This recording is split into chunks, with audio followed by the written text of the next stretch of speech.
Agility is when an organization is not only able to make a successful change in one area, but in making that change, the organization gets better at changing overall.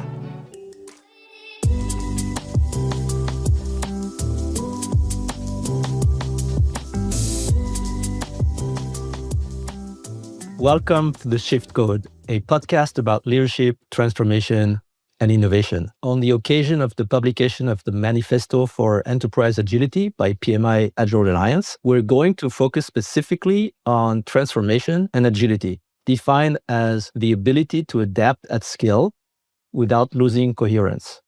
I'm really delighted to welcome Julia Dhar from the Boston Consulting Group. Welcome, Julia. Thank you for being with us. Thank you, Pierre, and congratulations on the manifesto. Thank you. So, Julia, you lead BCG's people and organization practice in North America. You've spent your career working with CEOs across industries to redesign how decisions get made, how organizations operate, and how transformation actually sticks. You wrote a book called The Decision Maker's Playbook, and you have a new book actually coming out, How Change Really Works. Very impatient to read it. So you've seen all of this very close and at scale, and I'd like to talk to you about how change actually works, right? And how agility matters from that standpoint. So may I ask you first, Julia, what has fundamentally changed in how organizations need to operate in the last 10 to 20 years? What's different?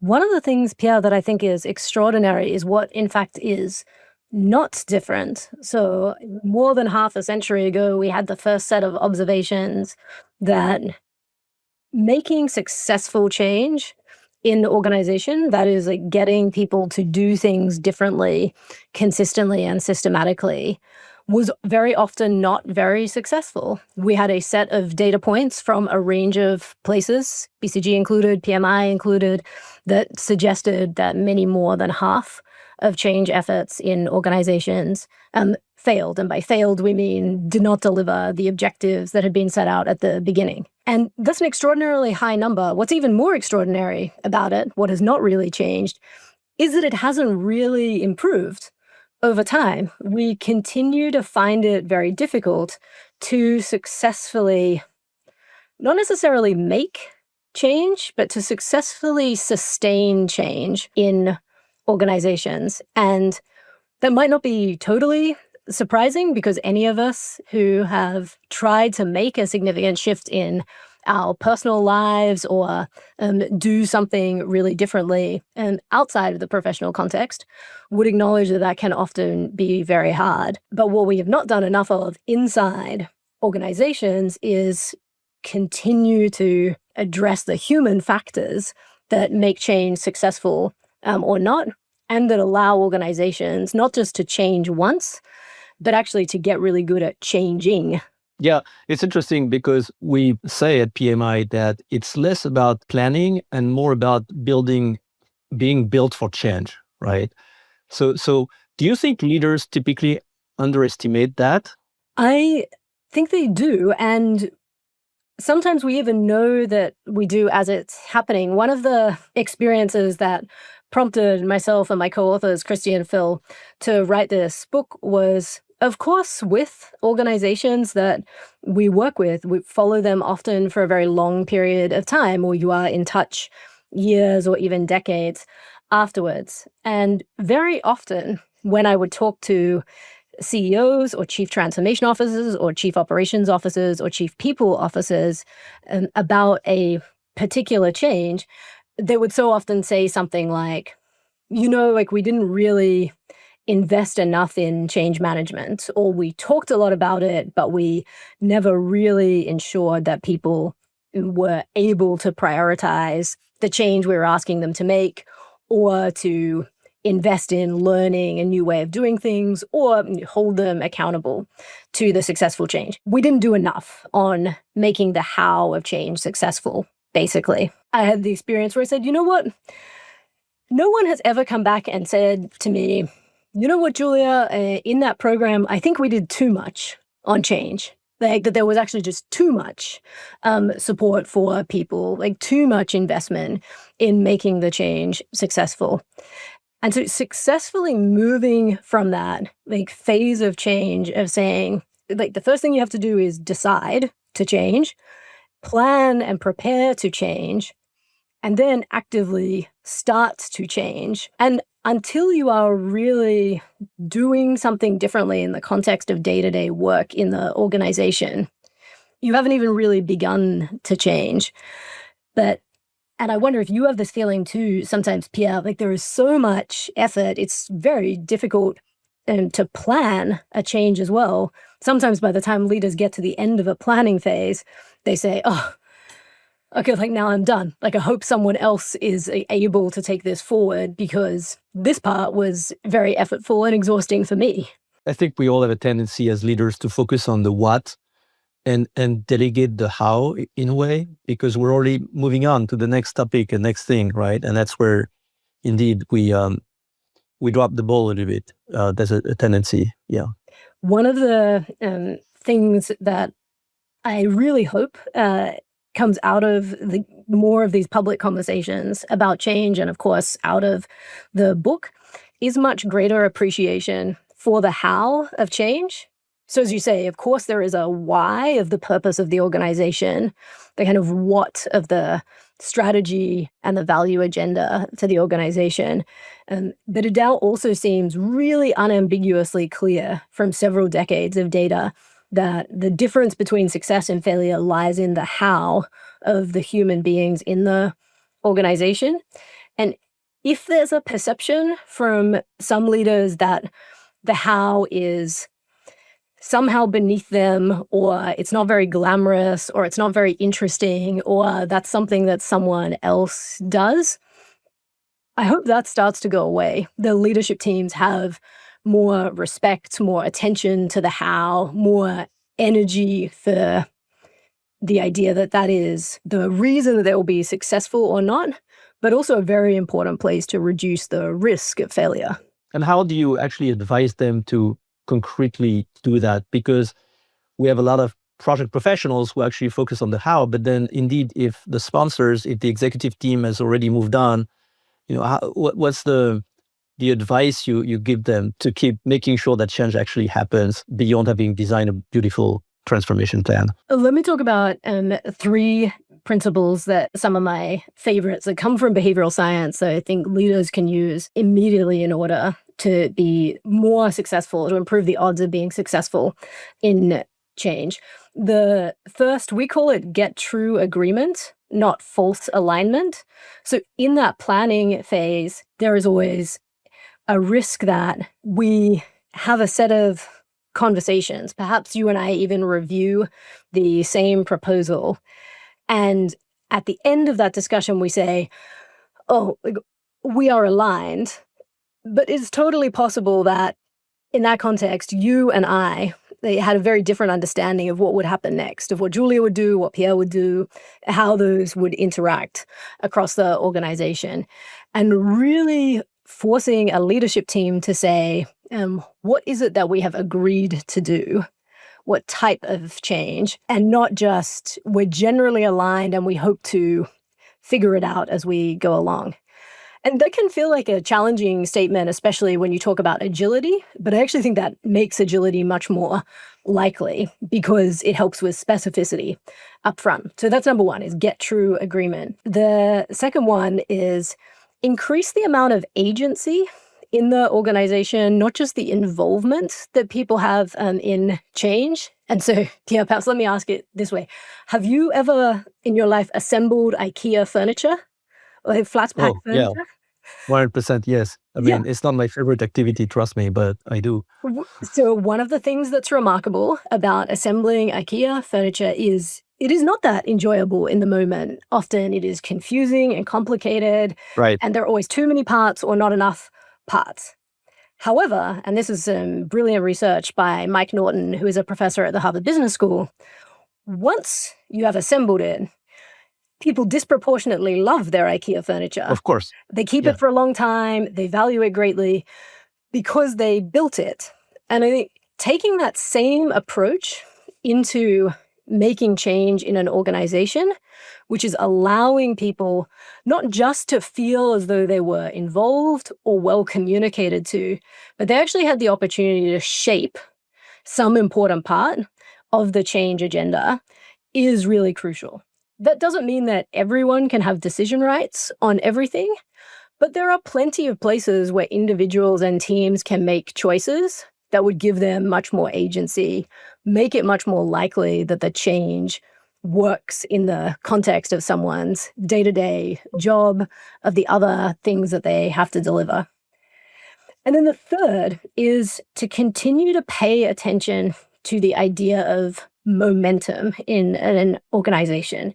So it seems reasonable to say in most contexts, for most of us, there will never be enough time. There will probably never be enough money. There will usually not be enough leadership attention for everything that we want to do. We'll always be constrained. However, increasing the amount of energy and carefully managing the energy for a particular change and for changing in general in the organization is a really important tool in the change leaders toolkit. And people often want to talk about change fatigue. I think of creating the right level of momentum as the antidote to change fatigue. So it means, are we actually unfolding a plan that allows people to feel a sense of progress? Are we celebrating at the right moments?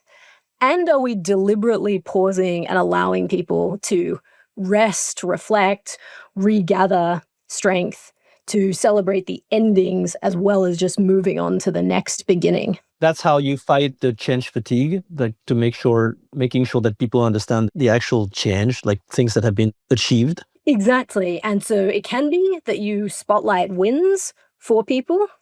It can be, and this is quite important psychologically, behaviorally, continuing to build people's belief that they're able to do a very difficult thing. So to reflect on the ways in which in the past, we, the organization or the individual, has successfully achieved and delivered something very difficult.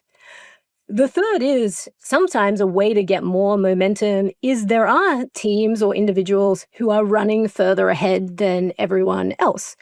Continuing to find chances to stretch that team without other people feeling bad about themselves and their level of progress is also really important. But another thing that you can do, and I could imagine for our listeners, we've all had the experience of being part of something that started very energetically, and a CEO said, this is my top priority. And 6 months later, it just sort of fizzles out. It doesn't get canceled, but there are fewer and fewer resources. What used to be very important, perhaps like review meetings for this agenda, people start to say, we don't need those so much anymore. It's just kind of the team is now pushing it ahead. The team is probably not pushing it ahead. Like something has changed there. And it is that agenda has run out of momentum. And that's because the CEO is not pushing it enough anymore? Like it lacks consistency over time? Or what's the real root cause? It could be all kinds of things. But one of the things that we think very frequently happens in that situation is that we don't invest enough in defining the rituals and routines that will give that change sufficient momentum. And so a really good ritual might be that the team charged with this transformation agenda or this change meet at the same time on the same day every single week. No alterations, no exceptions.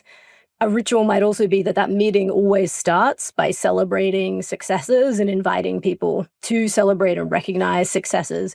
So those are well socialized across the team. And we're often very quick to say, people will figure that out or people will define the right cadence. And of course, that's possible.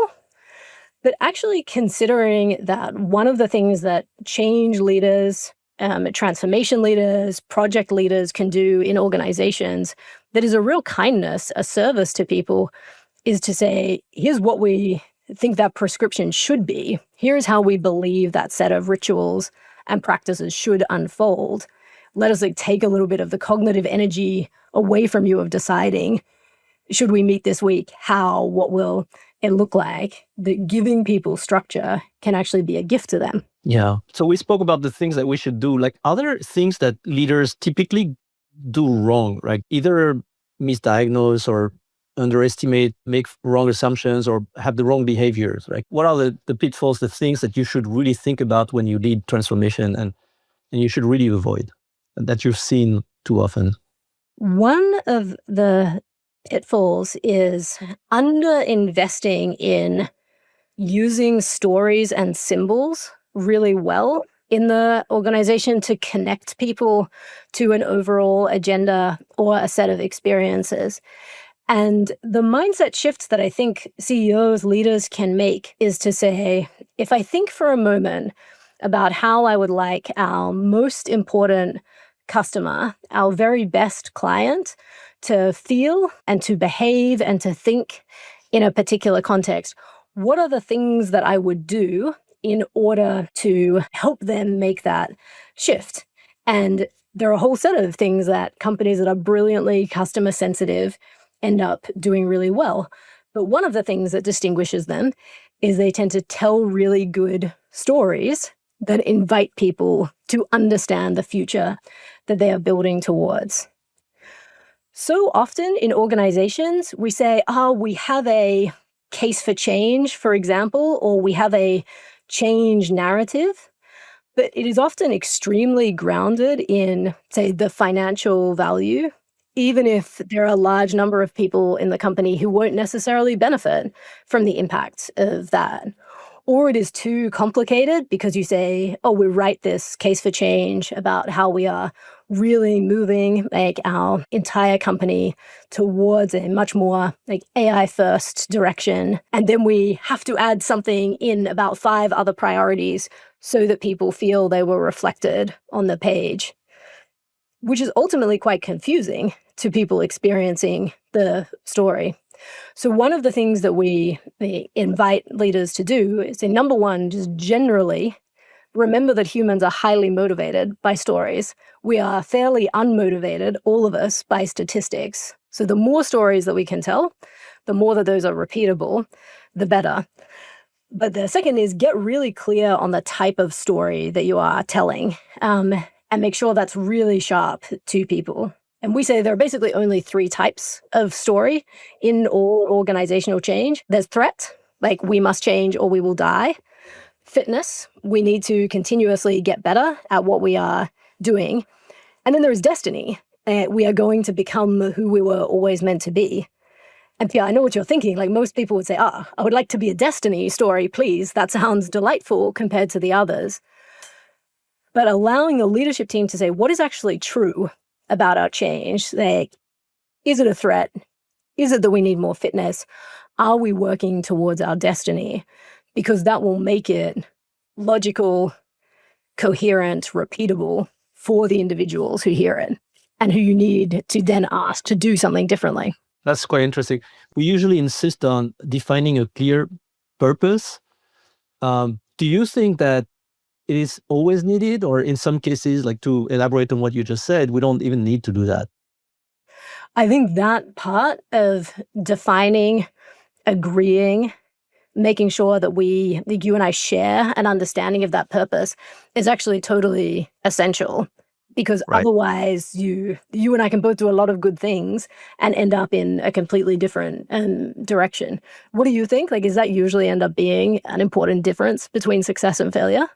No, we absolutely believe that without purpose, clarity of purpose, it's almost impossible, especially in a world that is transforming very fast, right? With a lot of external pressure, it's difficult to find your way. And we need the teams to find their own ways within a certain strategy and direction. But it's only possible if they understand the purpose and if people adhere to this purpose. But I still like your idea of when you go through transformation to really be honest with why are we doing that? Like, is it because indeed we are going to die if we're not doing it? Or is it really because we have an aspiration of what we want to become?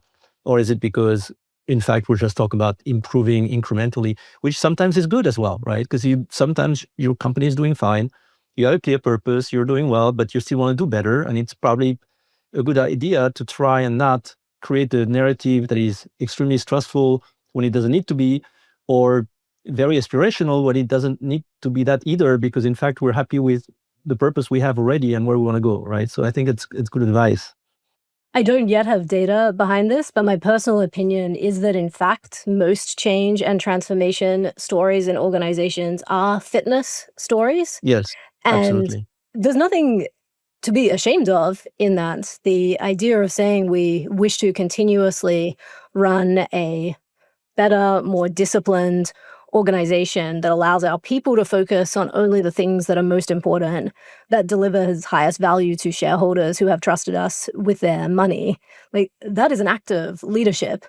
And pretending that your agenda is something other than what it is ends up being very confusing. Yeah, but because for CEOs, it's usually more rewarding to show a very different vision, right? And sometimes it's needed, sometimes it is not needed, right? You've already set the right direction, you're doing fine, you're growing fine, but you can do better. And fitness is what you do most of the time, right? Changing course is once in a while. Because if you change course all the time, then you're losing everyone, right? So that's not going to work either. And you risk that people end up saying, it is impossible for me to do what you want me to do, which is to make good quality judgment calls and decisions about the highest priority, because those seem to change all the time. That's right. Yeah. So we do have different situations. Let's elaborate a little bit on that. We're speaking a lot about agility right now. Could you tell me what is, in your opinion, real agility at an enterprise scale? Like, what does it look like? For me, the definition of really high quality agility behaviors and capability in an organization is the following. Agility is when an organization is not only able to make a successful change in one area, but in making that change, the organization gets better at changing overall. So they become more and more skilled, like more and more comfortable, more and more confident at changing. So you were successful in the specific objective, but the ability to achieve that or a similar objective the next time also goes way up. So what tells you in 5 minutes when you look at an organization that it's not agile? Funny thing that I think happens often when I start to work with an organization is people will very often say something along the lines of, oh, we're not very good at changing, or we don't do a lot of change. We don't really have an approach to change. So we might change a lot of things, but we don't really have a systematic approach to changing. And in general, not always, but in general, that's mostly a mindset. If in a large competitive economy, your organization has survived for any number of years and continued to be successful and growing, you have changed many times. The people who were not able to change, the organizations who were not able to change, did not survive. And so a mindset that says we are not very good at changing is one thing that holds organizations back from being successful. So that's number one for me, is organizations that say, we don't really do change well. Even if they have a track Do you actually see a lot of that these days still? All the time. I would say the vast majority have the mindset of saying, perhaps, of course, like, we know we need to change. We've been told that changing is very important. We do not believe this organization is good at changing. And you're talking about CEOs or C-suite speaking like this, or you're talking even down the organization? We gather data on both. So does the C-suite think this organization is good at changing? And does the rest of the organization, they have the same perception? And while the C-suite has a much higher appetite for change in general, they're more open to change, the assessment of the organization's willingness to change is actually very common between CEOs, C-suite, and the rest of the organization. But is it more a reflection of a general frustration with the speed of change more than substance, in fact? My own diagnosis is that we have all been part of changes that were disappointing to us, that Right. were not successful. We started out this conversation by talking about the rates of failed change in organization. It's almost inevitable that we've been part of one. Often you might be in the middle of one if you work at a large organization or had that one experience like that very recently. So that obviously is a frustration that people have in their mind. When you start talking about the next change, they say, here we go again. And I think that we still suffer from a psychological blindness. In behavioral science, we call this the planning fallacy. A good way to think about this bias is to say the how hard could it possibly be bias. We just think things will be much easier than they are. We expect them to go faster, to run into less difficulty than they in fact do. Continuing to help organizations and individuals, organizations especially, overcome that planning fallacy, set appropriate expectations up front for how change really happens, is a very important part of what I do day to day, of encouraging people to ask at the beginning, is it likely that we are going to be able to make this specific change with the set of resources that we have? And what would make it more probable for us to be successful in doing that? Because I do think that one of the other things, even as I say, in lots of our research, people cynical, skeptical about their own organization's ability to make change, a really good piece of news is that people are actually very compassionate. They said, we know that big change is difficult. We understand that things go wrong. We generally want to help. We expect honesty from leaders about what is happening and clarity about what they are requesting. But we're not ignorant about the difficulty of change. Bridging some of that gap for all of us of saying, yeah, let's acknowledge that most of us have been part of a failed change effort in the past. We have a goal that this specific change is different from those experiences. And here are the ways in which specifically it will be different, can allow people to build some of that consensus from the beginning. Yeah. I like to shift to decision making because a lot of transformations also fail or are slowed down because it's not very clear how decisions are made, or because there is a disagreement basically on how decisions should be made. So let's talk first about the C-suite, right? The CEO, the C-suite. Is it that difficult for them to let go of making all the decisions, typically? Most CEOs will say, I want to make fewer decisions. Right. And sometimes the behavior does not suggest that that is true. And sometimes when you ask them about it, they will say, but that is because they're not consistently seeing other people in the organization catch the ball. They carry an agenda forward. Who's right, according to you, in general? Is it the CEO who really, truly would like to see more decisions made elsewhere, but they feel like every time they don't make the decisions, it's going the wrong direction? Or is it basically a bias that you have when you are a CEO and you're used to make decisions and you feel it goes faster and better when you do it? It's just like you just can't help it. I think the root cause of that frustration that may have everyone in the situation we just described is the following, which is, did we upfront really truly agree on what we were doing and who was going to be asked to do it? The number one thing that we could do in all situations to make that easier is to continue to ask who has the decision rights and not do anything until the decision rights are clear. A really dangerous form of that would be someone who says, or a CEO who says, well, Julia, you have the decision right.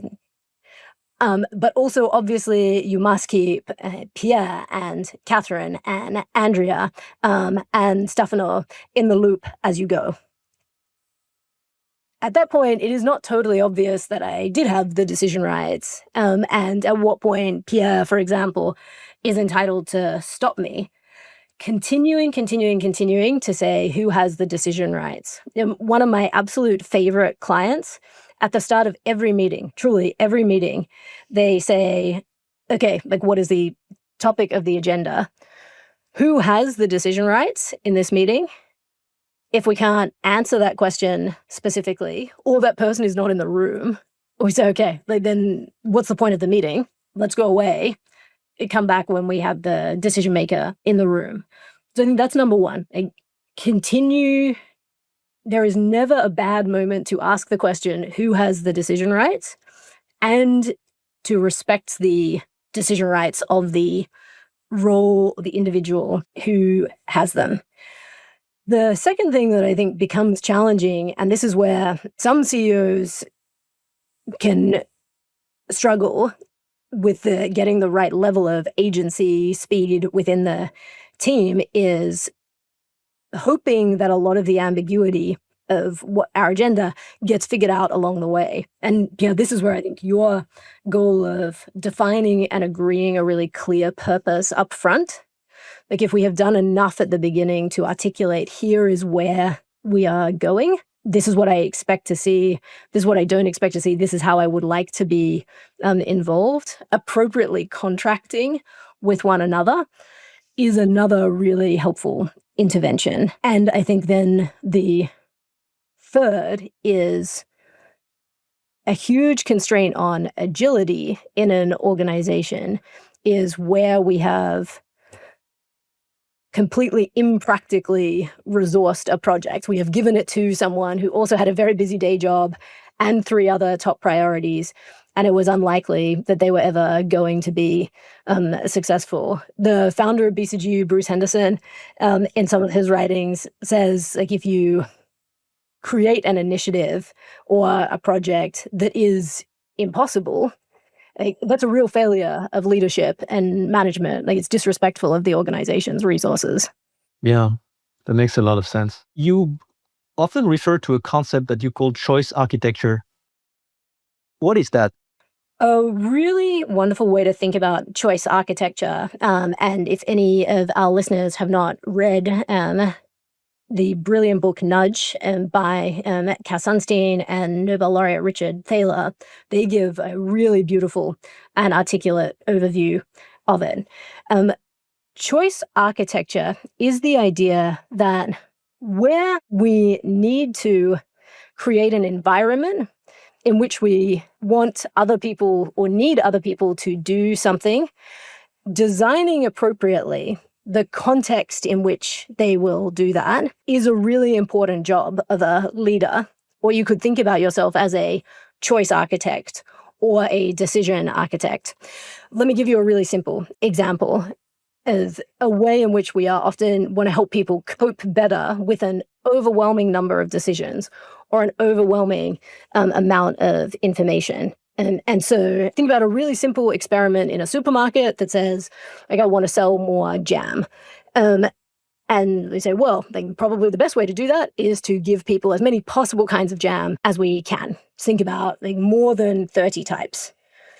Another option would be to say, okay, like, we need to funnel people like towards jam, but 30 seems like it might be an awful lot for people to cope with and decide. We know that generally speaking, too much choice makes people... What's your favorite? It paralyzes people, right? So in the end, it's not going to work. Yeah. You become totally overwhelmed. And so an architecture that says, let me give you 2 options or 3 options, or in the case of the jam, 6 options, is much more likely to be successful than infinitely many options.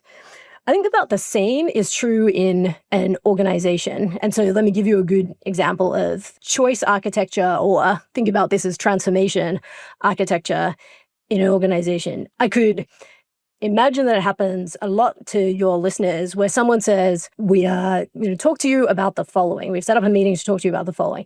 And we just wanted to get your thoughts on whatever the topic is on this particular initiative. That's really poor architecture of the conversation, but also the choices. Like, I don't know what my role in this situation is. I actually don't know if I am giving feedback that will be listened to or not. If you are asking for my approval, if you're just meeting with me because like you felt that was a step in the process that needed to be followed so that I would not get offended. Considering that of what is the experience of change that people are going to have in an organization, leaders, but much more often individual employees, is what choice architecture looks like for organizations and transformations. Yeah, it's interesting because it actually goes both ways. I am, as a CEO, very often asked to give my views on something without any proper choice architecture either. So I don't know what people are expecting. Do they need my input, like in general? Do they need me to make a decision? What are the options that they're really, what is the trade-off? It's actually dangerous because I could even sometimes, if I'm not careful, express a view that will then be used. And it is very dangerous because I might not really have thought about it in the right way. And that's a very important power for CEOs to be cautious about. Like, you have to use your opinions very carefully. Because I could imagine you might say, oh, this team, they came to me, they asked me for their thoughts on something. I gave them a whole set of thoughts, but also it seems like they had a lot of experts on the team. You come back 6 months later and people say, oh, but this was the direction that Pierre gave to us. That happens all the time. Yeah. It happens all the time. And of course, there is an opportunity for the leader, for all of us in those conversations, but for the leader to say, okay, I'm going to bring some of the architecture here. And anytime you hear a leader say, 7 minutes into a discussion, how can I help? That might be a sign that there has not been enough choice architecture so far. However, it can also mean saying, how do we make it really easy and attractive for individuals to participate in the change the way that we want them to? Right? And so, for example, if we know that we really need to train people on a new system, it would seem not very logical to make people like sign up, identify the time where they are going to do it, they make it a fairly boring and like unattractive training for them, not allow them to translate that into the context of their own job. We would probably try to build some community around it, sign them up automatically, like prepare them for what they're going to experience, follow up with them afterwards. And those of our listeners who think a lot about customer experience or even agile ceremonies, this will feel really familiar. But we don't do nearly enough of it in the context of actually the day-to-day work of managing a project. Yeah, I think that's very good thoughts for project professionals. Really think about how you architect the choices that you have people, you ask them to make, right? It's pretty good. I want to spend a little bit of time on the Enterprise Agility Manifesto. So it's structured just like the manifesto for software development. It is structured with values and principles. There are 4 values here. So let's talk about the values. We don't have the time today to go through the principles. The 4 values, they express a tension, right? Purpose versus planning, enterprise versus functional areas or silos, adaptability versus efficiency. That's an interesting one. Like, how do you trade off between being super efficient or more resilient, right? And human versus processes. If you think about those 4 values, so purpose planning, enterprise silos, adaptability versus efficiency, human versus process, which one would you feel is the one that you are the most interested in yourself? And maybe the one where you feel companies or C-suites struggle the most? Maybe it's the same one. I think it is the 4th, this question of humans versus processes. And I love the way that you've described it as a tension in the manifesto, because we would say it actually shouldn't really be that way. Like, the whole purpose of a process is to help a human. And so often it ends up being exactly the other way around. Yes, I agree with that. And in your mind, so what's the importance of processes? Because I know you're focused on humans, right? That's exactly what you do all day long. But you work for the BCG, so it's not like exactly an organization that is against processes, right? So how do you design processes that work for the humans? I'm very much not against processes at all. Processes are a gift to us in organizations, and respect for good quality process and design of a process is unbelievably important. I think it actually becomes even more important as we think about continuing collaboration between the humans and technology in the context of AI. It would be really easy to say our process becomes less important. I disagree. Well, I think elaborate on that. more Yes, important. we're interested in that. Yeah. Because what we need to do in all cases, and the service that a process does, is to say the whole reason that we have a process is because we have a goal. And so that can be to produce something, it can be to decide something, it can be to move a set of resources around an organization, and it can be to plan or prepare for something else that is going to happen. Processes exist because our human capacity to consistently, deliberately, safely do things well is limited. Processes are there to help us. The best way to think about them is the equivalent of a pre-flight checklist for pilots, which is also, by the way, perhaps one of the most important processes that we have. We never say, a pilot eventually gets to the point where the pre-flight checklist is not important, where they have just mastered the craft of taking off an aircraft. No, of course not. We run the process every time because we know that it makes the operation safer, but also decision-making easier for the humans. I think the more that project leaders can say to themselves, where do we have a process that is supportive of the goals that we have? Where do our processes get in the way? And if our processes get in the way, why are we respecting the process at the expense of the humans? Let's adapt the process.